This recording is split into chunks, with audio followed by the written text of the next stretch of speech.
This is the planet we still know so little of.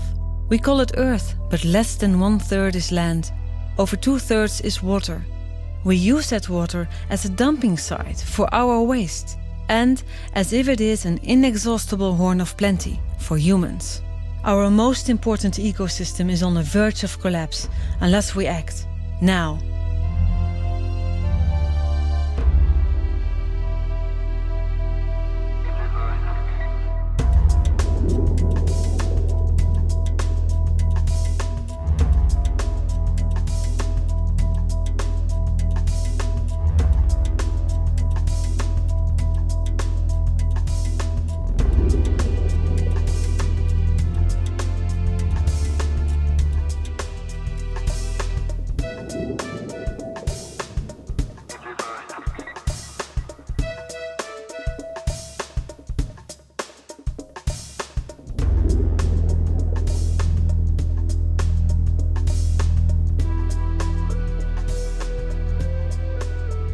This picture took me about 2 dives, a little more than 2 dives, and it was in the 3rd dive that immediately the fish recognized me and thought, oh yeah, that's not a predator.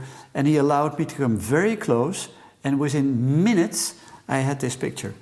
If you get a chance and picture the eye of a fish, yeah, that's fantastic. And this is funny because this is the anus of a starfish. At this very moment, the main problem with the oceans is that they're getting emptier and emptier. If we don't do anything, then we face one of the biggest disasters in history of mankind. Dos Winkel, diver, photographer and conservationist, revered for his close-ups of fish eyes, fins or skin, no larger than a few millimetres, enlarged to a degree that they become abstract works of art. His maiden dive was in 1985 and heralded his addiction to the underwater world. Thousands of photographs and 25 years on, he is a passionate advocate for the preservation of healthy oceans. He travels the globe with his exhibitions, using his photos as weapons in the fight against the destruction of marine life. If you look at the predators only, about 90% of all predatory fish is gone. Then from all the other commercial fish species, almost 80% is gone. The best thing to do to solve the problem is to quit eating fish.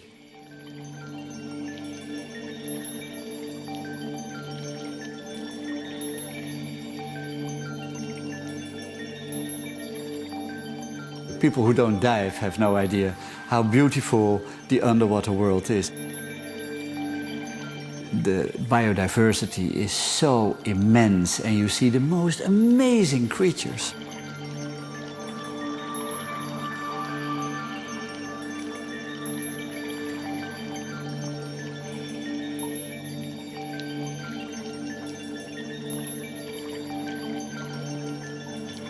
What you can see underwater is art, top art.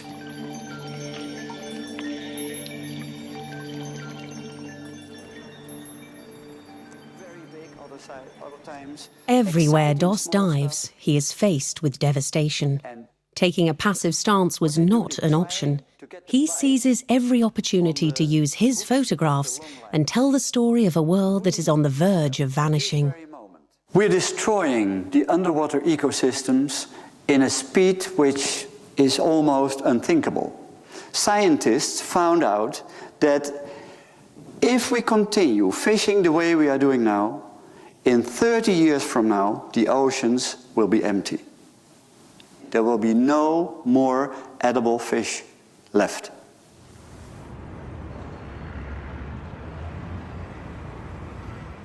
Is it conceivable that the oceans will be empty in 30 years?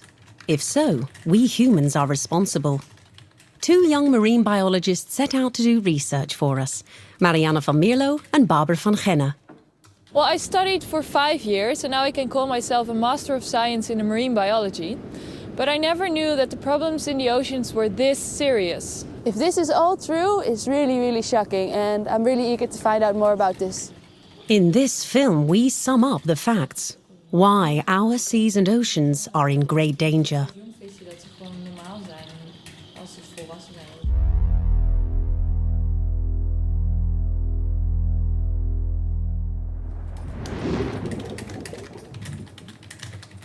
We find this survey by the University of British Columbia. Fish stocks in the North Atlantic Ocean in 1900. Megatons of fish in the sea. The next image is 100 years later. Nearly everything is gone. Maar ik vind het ook wel schokkend dat hier gewoon echt bijna niks meer is. Terwijl hier heel veel...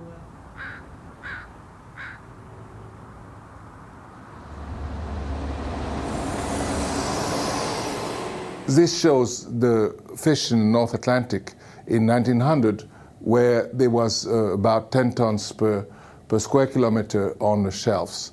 And next, the same in 2000, when we had essentially reduced all the fish to 1/10 or less of the biomass. So we went from this to that in 100 years. Professor Daniel Pauly has been publishing about the effects of global overfishing for years. We have a situation where we are already starting many decades losing.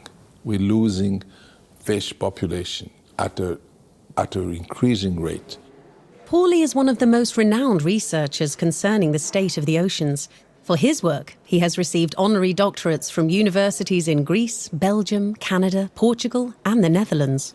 The process of destruction of the ocean has long begun.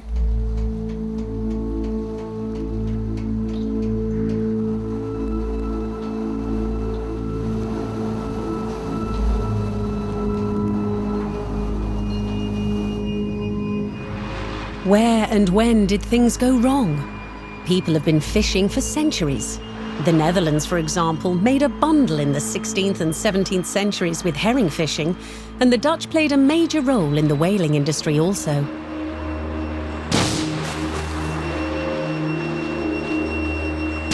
Only when a whaling quota was set in 1946 did this form of hunting end for the Netherlands.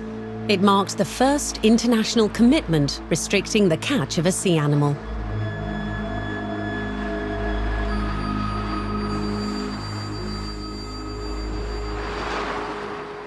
From the 1970s, a limit was imposed on fish catches for member states of the EU. It became apparent that the sea was not an inexhaustible source of bounty.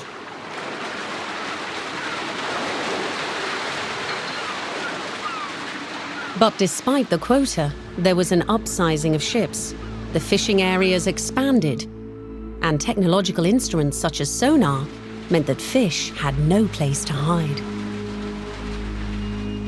Since catch quota were introduced, the annual fish catch consistently exceeds what scientists deem wise. On average, the European Union sets a quota that is no less than 48% higher than scientists recommend. The Ministry of Fisheries in most countries is acting on behalf of fleet owners of the fishery. They're acting on the perceived benefit of the fisheries, of the fishers, which are always short-term.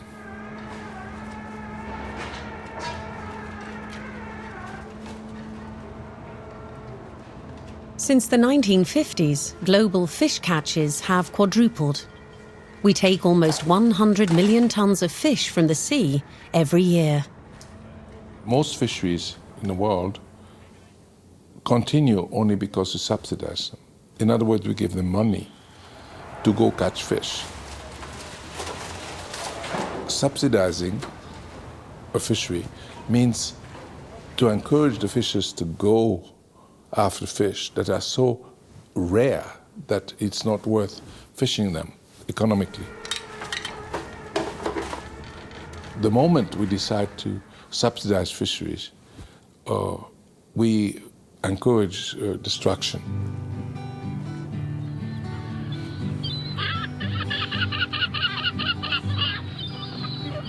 St. John's, capital of Newfoundland on the east coast of Canada, famous for its rich fishing grounds. For centuries, this was the epicenter of the cod fishing industry. When he thinks about tomorrow, he fares for his son. Oh, where are the codfish? Oh, what has gone wrong? Hi. Hi, Barbara. Yes. How are you? Good, how are you? Welcome, come in, come in. Pius Coombs himself was a cod fisherman. Oh, look at this. And this is all codfish here, and those were huge codfish on those ones. You can see that's me actually holding them. So it's half your size. It's half the size of me. Wow. This is also cod? This is also codfish, yeah. And I'm probably looking at 20,000 pound or 10,000 kilogram in this one. It's huge. Oh, where are the codfish? Oh, what has gone wrong? Pius grew up in the small village of Portugal Cove, one of hundreds of similar villages along the Newfoundland coast. There was big families here. Yeah. Even this house here is my uncle. They had 16 children. Wow. So there was quite a few children growing up at that same time. And in the summertime, you spend your time on the wharf, very curious, watching the fishermen come in and landing their catches. So you grew up grow right up at the looking harbor. at the water, watching the fishermen come in and waiting for the day you'd be old enough to go out and fish with them. Fish yourself. Yeah. And how old were you when you went fishing for the first time? 13-year-old when I first started going out on the boat with father and hauling the cod traps. This is Barbara. Glad to meet you, Barbara. Nice to meet you. 3 months the fishing season used to last for Pius and his father. Only during the summer months, when the cod came too close to shore, would they set cod traps, as they had done for generations. You come in here anymore with your boat, shove her under this. Then there was ropes there to haul up the foot. They'll haul up the bottom. To haul up the back. And lift it up. With the trap skiff, the traditional Newfoundland fishing boat, the cod traps would be emptied in the morning, a small-scale fishing method that provided a fine source of income for thousands of people. It was really a good living years ago, fishing. Well, there's nothing else, sure, and running. Only fishing. 40, 50 years ago. Yo. If you said Like I there was said, never going to be any more codfish here, people would have laughed. Said, no way, it's impossible. For centuries, cod fishing took place in Newfoundland. It seemed to be limitless. But in the late 60s, the big boys from Europe arrived. They used heavy equipment to hunt down cod. 24 hours a day, 365 days a year. And the Canadians themselves also built a trawler fleet. In 10 days on a trawler, we could catch more than we did all year from a trap fish. And I mean, we were one trawler. There was hundreds of trawlers out there doing the same thing and continuously for 12 months of the year. It was massive, the amount of fish that was coming out of the water. Did it seem like a good thing to you back then? At first I thought, wow, this is really great, this is good money, and but as the years went on, I could see this, you know, there's so many boats there and there's hundreds of boats out there doing the same thing. And then I started thinking, you know, how can the fish sustain? Yeah. I mean, it's only obvious if you're taking so much out, and if it can't replenish at the same rate, eventually you're going to keep taking out so much until there's nothing left. An unbelievable amount of fish was reeled in from the seas in no time at all, resulting in the collapse of fish stocks. Biologists issued warnings, but the government did nothing. None of them had the guts to make that decision to say, let's cut half those plants away, let's take half the fishermen out of it. They said that would be the end of the communities, the rural communities that fully depended on the fishery. But Failing to do that, they waited until everything is gone.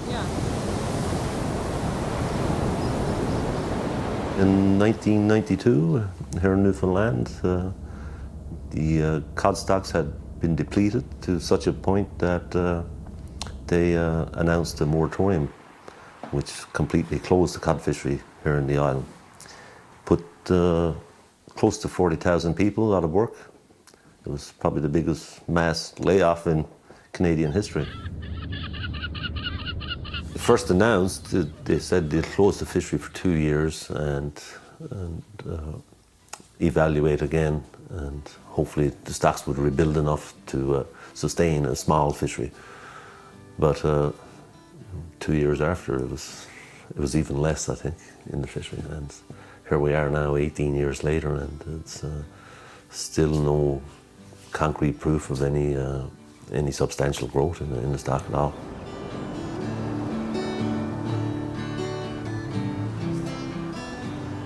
When he thinks about tomorrow, he fears for his son. Oh, where are the codfish? Oh, what has gone wrong? Something that most people don't know is that cods are still being killed by fishing gear. There is a shrimp fishery now in Newfoundland, and the shrimp co-occur in the same place with small cod, and the small cod are caught as bycatch. So people sometimes wonder why the cod don't reestablish themselves, and they blame the seals for this. They say all the seals. But the fishery, in a sense, it continues, except that it is on small cod, which are discarded. What is needed is zero catch, a long time, so that it builds up. And when it has built up, then you can get again big catches. But it will not build up again if you continue to catch it. Can you empty a sea? Well, yes, you can.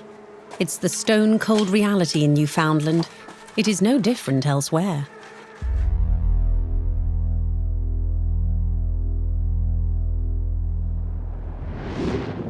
From the 50s and 60s, fishing began to take place on a huge scale. Bottom trawlers with enormous nets besieged the oceans. Nets with steel chains scrape the ocean beds. An efficient way to catch vast amounts in a short period of time. The fact that this was destroying a valuable ecosystem escaped everyone's attention. I was taught when I was in the university that this doesn't matter because the fish don't need the bottom. But actually it's not true. The young fish need to be in habitat that's structured like reefs, because they minimize the energy expenditures if they can hide where the current is not strong. When trawling happens, it essentially laminates, it flattens up everything. It destroys the structures that the animals have built. And so the recruitment goes down, the production of young fish goes down. And so the stock goes down and cannot be reestablished, because to build this structure, it's like a forest underwater. It takes hundreds of years. And a trawl will eliminate this by one passage.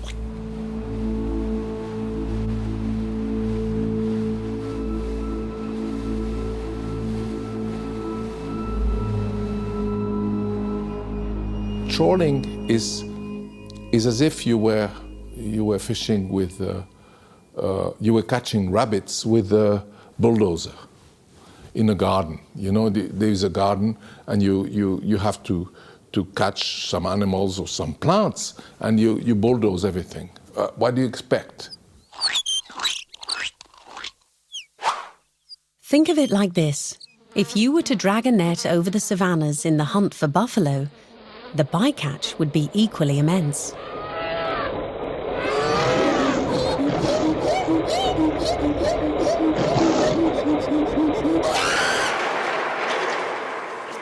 Even sustainable fishing does not always prove to be a good alternative. Fisheries with a sustainable label take the spawning seasons of fish into consideration, so they do not hunt fish all year round. But even trawler fisheries can obtain sustainability certificates these days. If you certify a trawl fishery, which is, it's almost a contradiction in term. A trawl fishery modifies the habitat it is in. It cannot be sustainable. Professor Pauly was enthusiastic about the MSC label initiative when it was first founded, but has lost confidence in sustainable fishing since then. I believe now that MSC is a certification for good practices, not relatively good practices, not sustainability.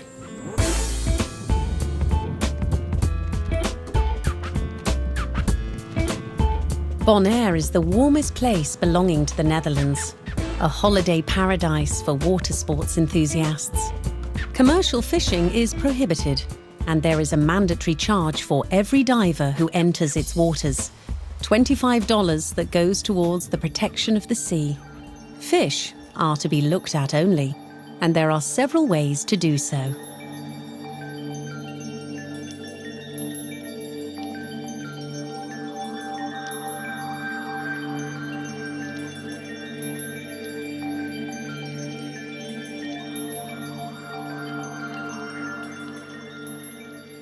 They use worldwide the Bonaire model, how to establish a marine park.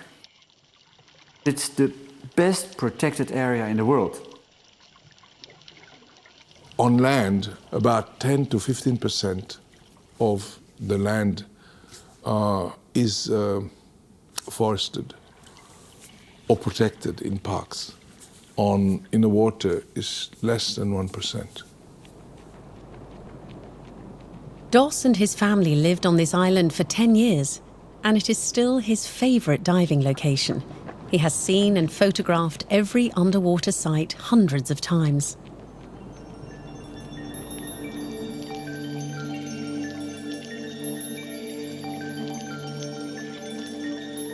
Here you see the big stuff, you see sharks sometimes. Almost every dive you see these wonderful eagle rays, you see big stingrays, you see turtles.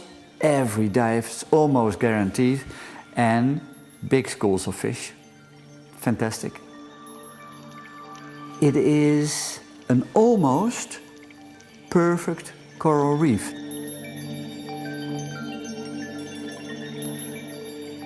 If you're underwater and you're diving a coral reef, oh wow, you see thousands, no, millions of animals, because even the coral polyps are animals. So you see animals everywhere. And to be weightless and in between all these fantastically colored and moving animals is a delight.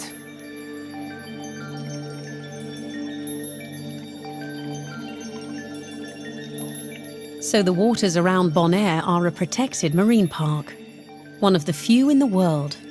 And despite clear international agreements to shield off many more sea areas from commercial fishing, it is yet to happen.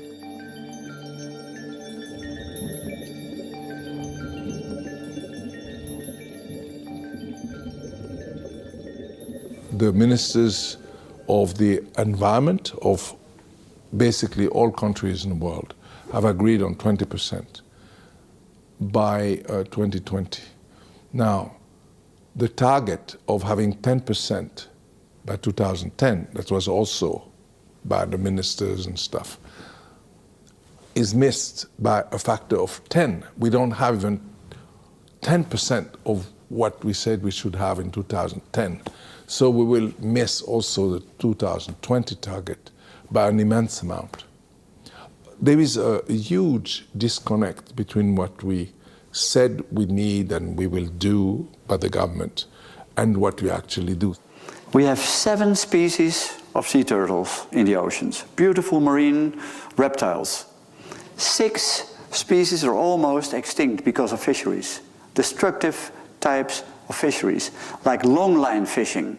We have 22 million kilometers of long lines in the oceans. And the line can be hundreds of kilometers, and the hooks will be thousands and thousands and thousands of hooks.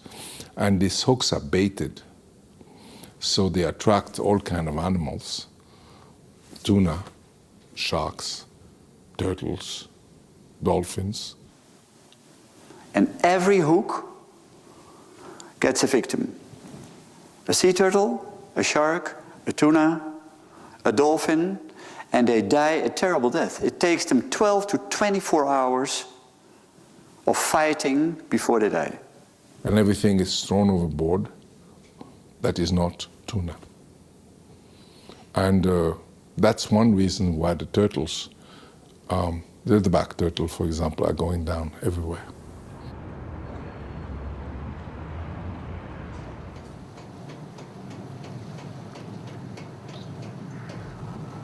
Bycatch in the fishing industry is a daily phenomenon.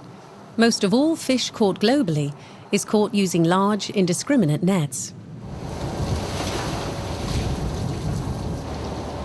And they drag up everything they come across.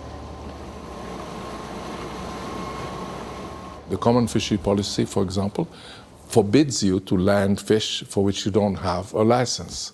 So you have a license to fish cod, you cannot land hake or something. And that's one reason. Another reason, because they are interested only in the best part of the catch.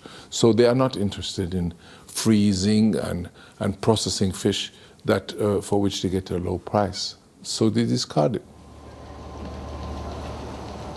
If you have one portion of fish, another fish of the same quantity of fish was discarded.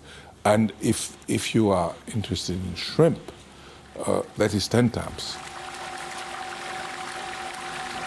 According to a recent scientific study in marine policy, 40% of the fish that is caught is thrown overboard or discarded later, dead.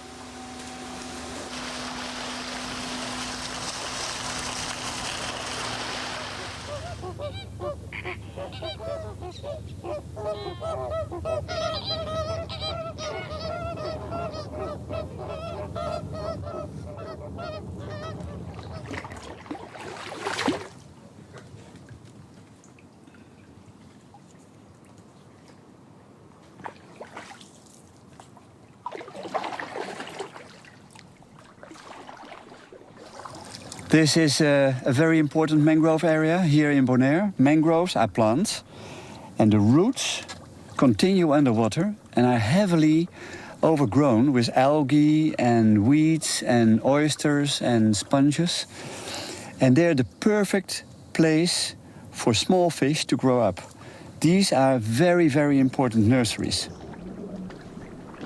Bonaire is very well protected, but worldwide we have a big, big problem, because most of the mangrove areas are completely gone in the meantime. They've been harvested and have been turned into shrimp factories. We take this channel here. Yeah, we go right in there. And then to our famous... Looks like the tide is really flat. It's calm, huh?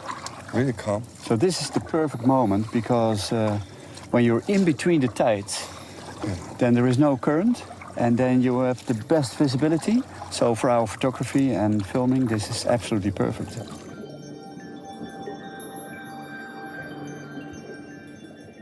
For me, it's a fairy tale forest. It's so beautiful, and especially because of the fact that you have all these light effects coming through the water, and you see the sun rays dancing on the fish.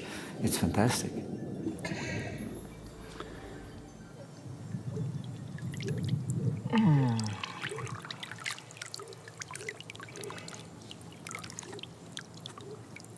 This is the upside-down jellyfish, Cassiopeia. It's a typical mangrove animal. The flat side is down and the tentacles are up. And they're very important filterers for the mangrove system. So they're endemic actually to two mangrove areas and estuaries. So now he's going to swim. Come on, boy. So now he's going to swim back to the bottom. See the tentacles going up?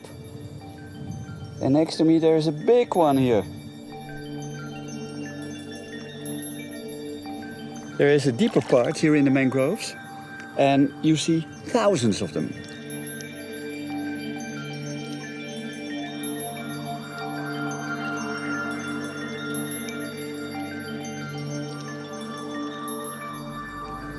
There's a juvenile barracuda here. It's only this big. One of the problems, even here on Bonaire, although it's extremely well protected, is the fact that we see less and less fish. And that's because of the fact that not far from here, the northern part of South America, that's where they ruin all the beautiful mangrove forests now. Worldwide, about 80 to 90% of all the mangrove forests worldwide are gone. We have the overfishing already. We have all the bycatch. So many animals die because of fishery industries. And then also taking away the nurseries is really a big shame.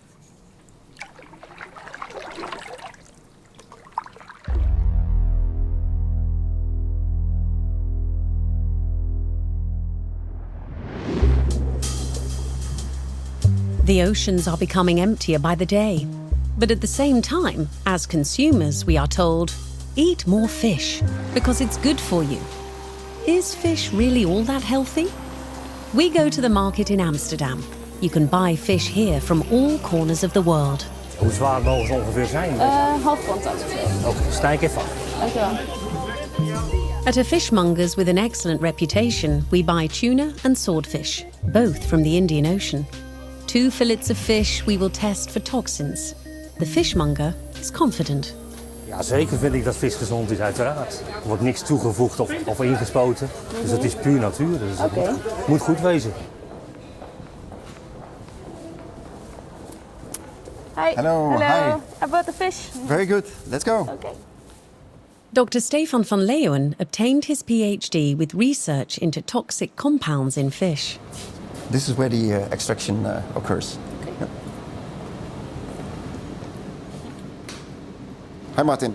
Hi. Here I have the 2 samples that we're going to analyze. This one is the swordfish, and this one is the tuna. In the world of toxicology, there are a few basic rules. In general, large fish contain more toxins than small fish. Fish caught near the coast is usually more contaminated than fish caught out in the open sea. Our newly purchased fish was caught in the relatively clean Indian Ocean. We have it analysed for mercury. At a very high exposure, it can be really lethal. People can die of that. But already at lower levels, you'll find subtle effects. For instance, the negative effects on the brain development of little children. In a few weeks, we will receive the analysis results.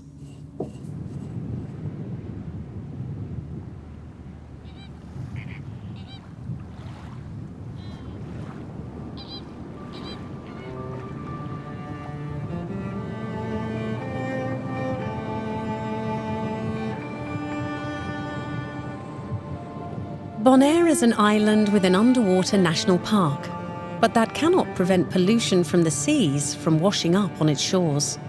Every day, the waves carry in vast amounts of waste, dumped somewhere in the sea.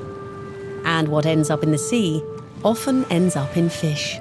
There is so much poison in the fish. Dioxins, PCBs, flame retardants. We don't even know what the consequences are. See, it looked like stones, but in fact it isn't. It's very soft. It is just parts of mattresses, and the beach here is full of this. And fish eat it, because what happens in the ocean is you rub it, and all these parts are eaten by fish. They think it's plankton. And the fish is eaten by people. And it's highly toxic. Scientists found thousands of chemical substances in the oceans, contaminants. And it's not only the PCBs and the dioxins. Of course, that's a big, big problem. And the mercury, but it's also all these parts of plastic and other materials. You can clean the beach, and within a few months' time, you have the same amount, like thousands and thousands of plastic bottles. Makes me very angry. It makes me very angry. Very, very angry.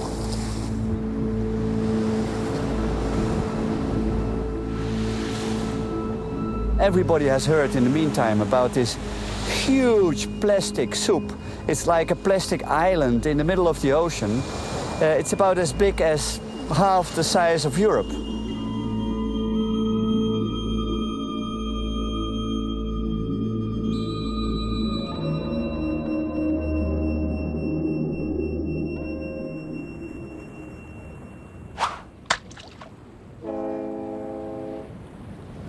It's so easy. You dump your waste overboard, and a moment later, it's gone. Good riddance to bad rubbish. But underwater, it becomes a mess. Fish mistake waste for food. Especially the plastic particles are harmful. Toxins attach themselves to these particles, and so the waste we dump ends up in our own stomachs.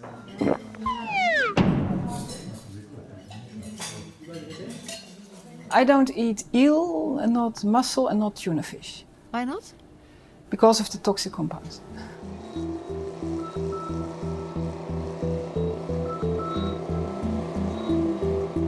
Our consumptive society is taking its toll. Everything we use, we also throw away. Plastic, the miracle material that brought us such affluence, is a great source of distress for the oceans. The fish that are most contaminated are the fish that are top predators, and especially if they feed on fish that come from polluted areas. The 1970s and 80s marked the highest levels of pollution known in the West. Waste was dumped on a massive scale, with enormous consequences. Rivers and seas were brimming with toxins such as dioxins and PCBs. There were frequent reports of eels with cancerous tumours. These years saw the rise of the environmental movement. Greenpeace, for example, took action against the dumping of waste in the seas.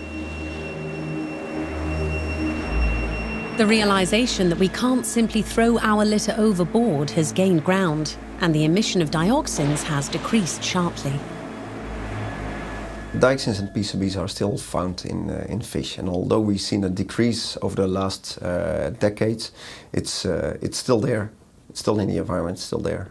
The tuna fish can be very big, old, and they eat a lot of other fish, and they are the most contaminated fish. They contain a lot of methylmercury, also shark and swordfish, for instance. And whether or not if it is a problem, that depends very much on the amount that is found in the fish samples. If you eat a lot of the wrong type of fish, then especially unborn children could be affected. We are back at the Free University in Amsterdam. The results of the mercury level analysis of our tuna and swordfish fillets are in. It's good to know that the European Union has set a maximum level of what is maximum allowed in fish for mercury. So if we look at the tuna, you see that it's well below this safe limit of 1 milligram per kilogram. But if you look at the swordfish, then we see that swordfish is above this maximum level. On average, the Dutch eat fish once every 15 days. In our own survey, we assumed an intake of 600 grams of fish per week, as this is considered a safe amount by the Dutch Nutritional Centre.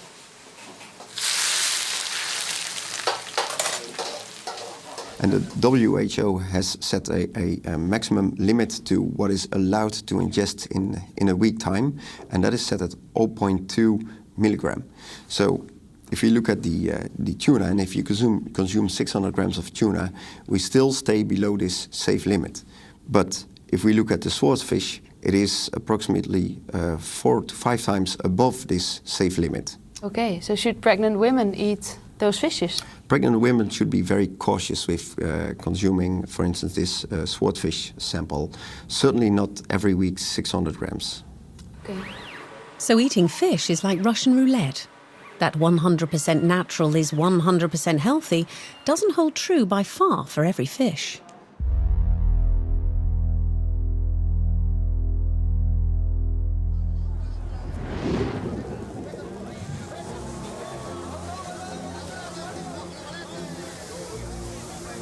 Fish are cold-blooded and oblivious to pain. That's what people used to believe. These are images from The End of the Line, a film with Charles Clover, a British journalist who, like Doss, warns us of the consequences of global overfishing.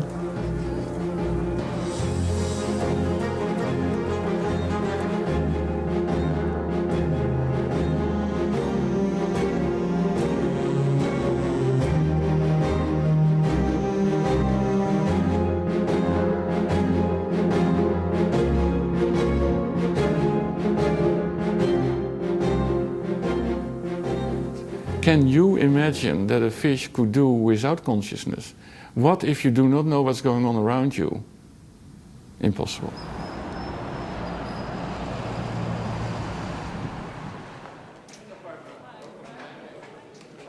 Professor Gert Flik is head of the Department of Animal Physiology at the University of Nijmegen and researches stress and pain in fish. So how long have you been doing research about fish? Yeah, believe it or not, for more than 30 years now. 30 years? I started before you were born, so it's because of my fascination for fish. I really enjoy working with these animals, yes. And they're beautiful. I really like them. And you still enjoy it? Oh yeah, absolutely, yeah. Flik has found that not only do fish experience pain and stress, they are also capable of retaining long-term memories. Some people want us to believe that the memory of a fish is a matter of seconds. That's not true. If you condition a cod or a salmon or a halibut with light stimuli and then give it a reward, say nice food, the fish learn that very quickly. So in a few trials they know already that the light is linked to a nice reward after a while, but they also remember that for at least 3 months. If you don't know what it is to meet a predator, you're dead. Yeah. So you better know what's going on. And yes, the neuronal systems are there in fish, similar to what we have to perceive pain.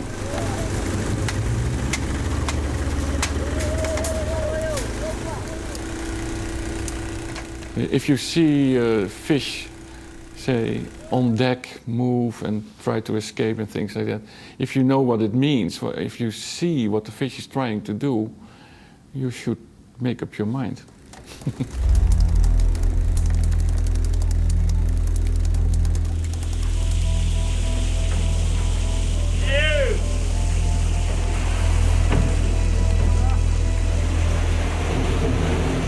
Large-scale fishing, which is the most criticized form of fishing, where huge volumes of fish are taken into a big net and then taken out of the water, air exposed. We know that the netting and the air exposure is a severe stress for fish. That's one thing, but then being pushed together, crushed together in a big net and then thrown on deck of a ship, that must be a very fearful and painful event for the fish. If you consider the fish a sentient being, you cannot do that. You wouldn't do that with 100 cats or 100 dogs or 100 pigs or 100 chickens. You simply should not do that. I think from an ethical point of view, the large-scale, big nets fishing where the fish are pushed together and die under the pressure of other fish in large volumes, I think that is not acceptable. We should not do that and try to avoid it as soon as possible. Some people consider the thought of not eating fish painful, but the pain it prevents fish from experiencing is so much greater.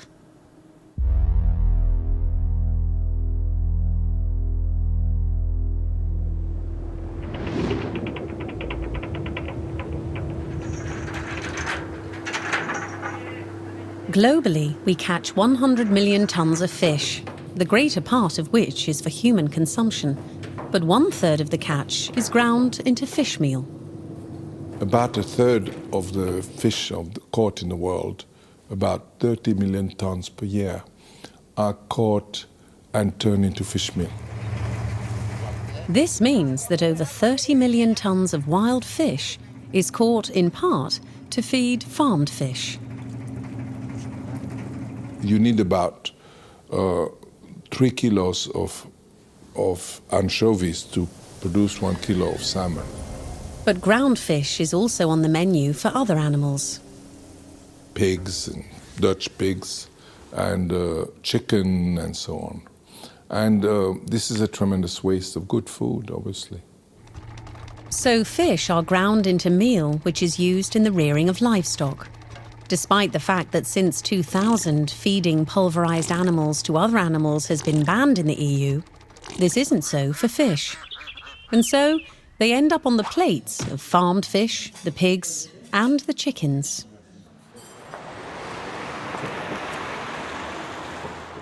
Fish are also used to make pills. Pharmacies, drug and health stores sell them in large amounts. Fish oil is a subject that really makes me angry.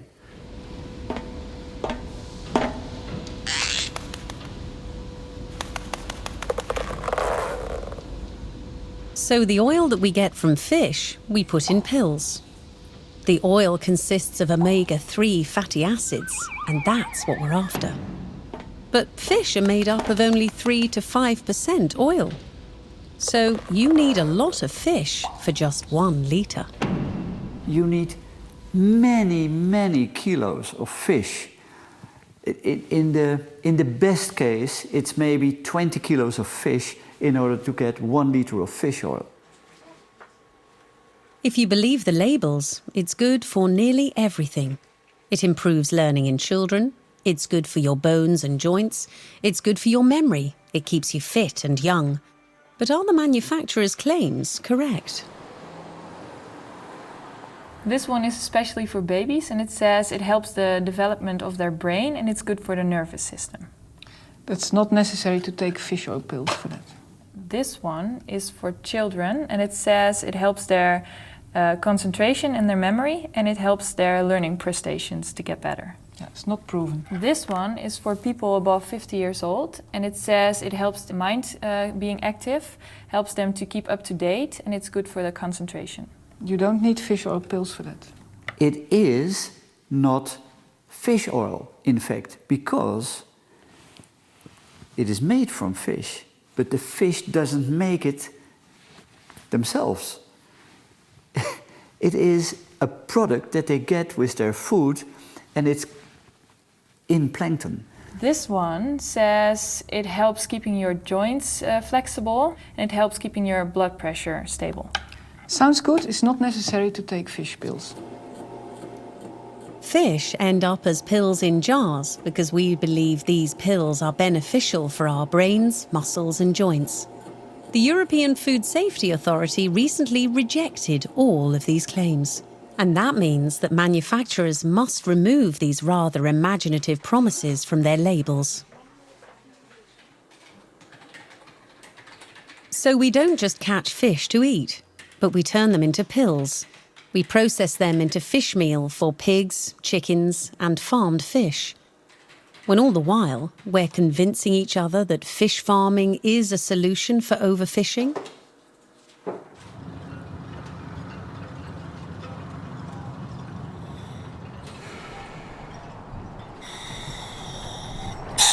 Even after more than 25 years of diving, the underwater world remains intriguing to Dos.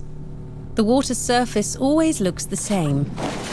Yet once he submerges, the enchantment takes hold, and there are still unique moments.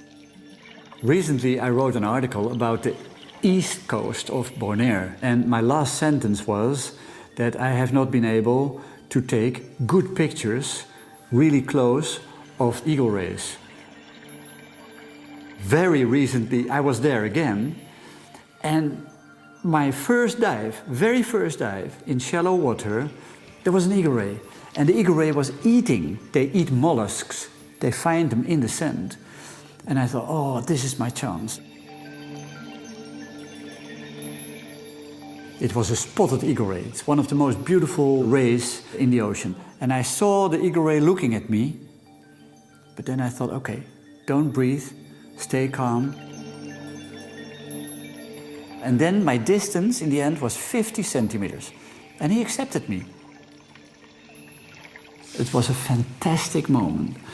In all these years that I have been diving, 25 years, I have never been able to do this.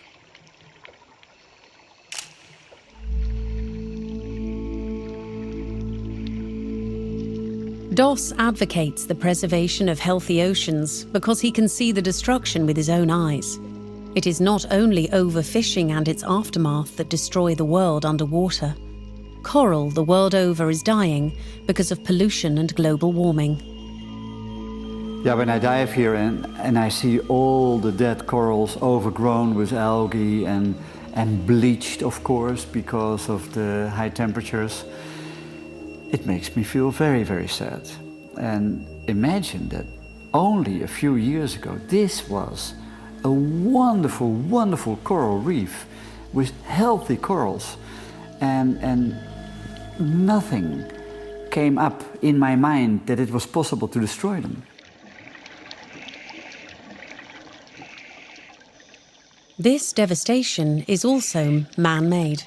Our excessive carbon dioxide emissions are causing an underwater disaster.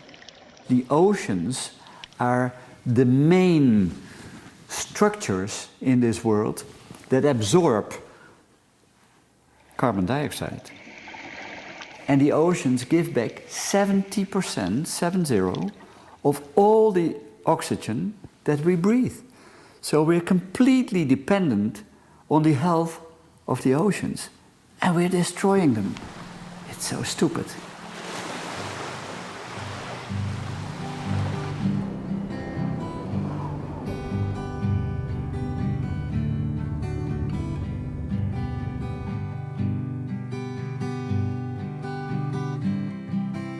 When he thinks about tomorrow, he fears for his son.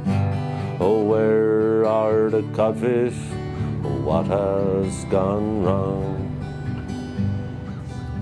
What's this harbour used for now? Mostly all the boats you see here now, this is all crab fishermen. Yeah. Pius Coombs went to college after the fishing moratorium of 1992. He now works for a large construction company. But many of his former colleagues kept fishing and have switched from cod to crab. Oh, where are the codfish? What have they done? This is what's used to catch the crab. In the morning when they go out, the haul their pots in, they bring this up on the deck of their boat and they untie and shake the crab out.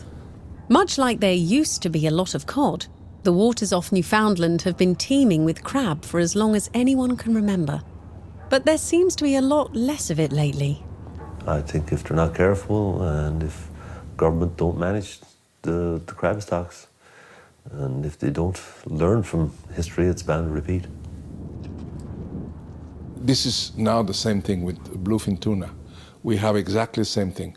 An industry that will not accept that the resource is diminishing.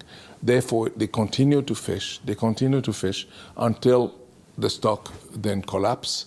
And when it collapses, they blame everybody but themselves.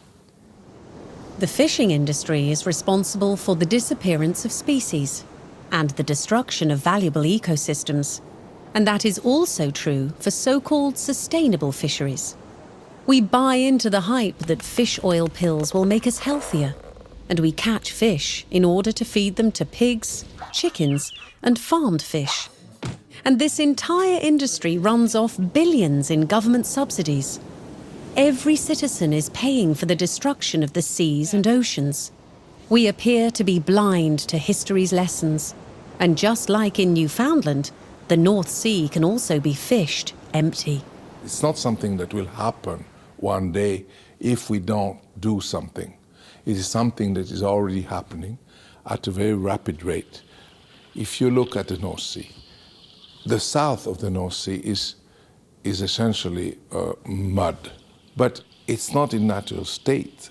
Actually, North Sea, the bottom of the North Sea, was all solid before. It was all covered with animals, and now the North Sea is already a shadow of itself.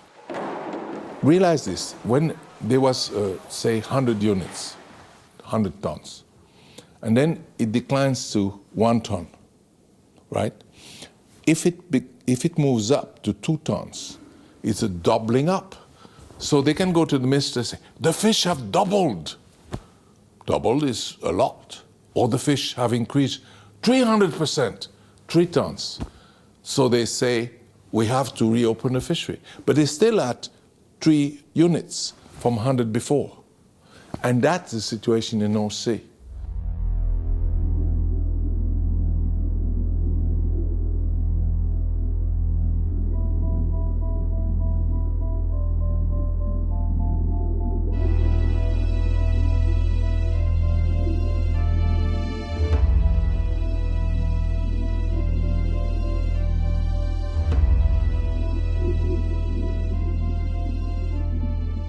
The nature that we live in. This is the only thing that we have that maintains us on the earth. And if we squander that, if we lose that, our survival on a planet is not guaranteed. Ladies and gentlemen, what shall we do? Is there a solution? Yes, there is. We just have to stop fishing, and we have to stop eating fish. Remember, your fork is your most powerful weapon. And this is the only way, at least that's the way I look at it, that my grandchildren, they're now 6 and 8 years old, that they can enjoy the underwater world as much as I do now.